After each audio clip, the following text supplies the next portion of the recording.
I am Anam Gershon, and this is the truth, which you won't find anywhere else. The WNBA 2025 season has just begun.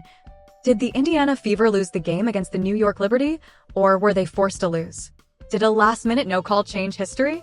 And does the WNBA need to raise serious questions about referee accountability? Let's get into the details. The game between the Indiana Fever and the New York Liberty was a high-drama thriller.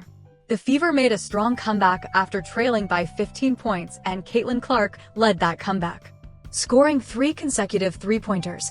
Passing Sabrina Ionescu with speed and control, Caitlin showed why she is considered the league's most exciting young star. The crowd was excited, and everyone thought this game would go to overtime, or maybe the Fever would steal it. But then something happened that surprised everyone. In the final 2.9 seconds, Caitlin Clark had a potential game-tying, or there was body contact on the game-winning play.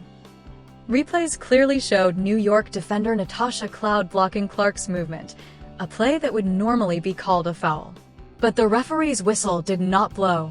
Not only that, a foul call had been given on Lexi Hall seconds earlier, giving New York free throws, and that was where the game turned.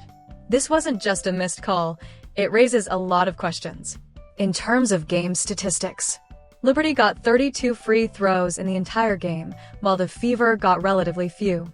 Caitlin Clark was repeatedly brought into contact throughout the game. Aaliyah Boston was physically challenged in the paint, but there were no calls on multiple occasions. If this happened in the NBA, maybe a lot of players would be in foul trouble. Fever coach Stephanie White had one coach's challenge remaining, but she didn't use it. This decision could lead to criticism in the future. However, it also raises the question of what if the system itself isn't fair even after the challenge? What difference would it make if it did? The important thing is, this isn't just Caitlin Clark's story. This is the story of the struggle of the entire Indiana Fever team, who were fighting on every possession, but sometimes didn't get the calls right. The referee's role in the game is to maintain fairness. If players can turn the game around with their talent, then the referee should not decide the outcome of the game. This match has rung a warning bell for the WNBA.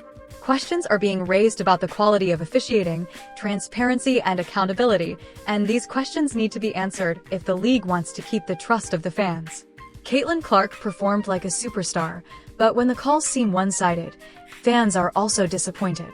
Do you think the Indiana Fever were not given justice in this game? Should the WNBA change their refereeing system? Be sure to share your thoughts by commenting, and if you want to see more such insightful coverage, subscribe to the channel.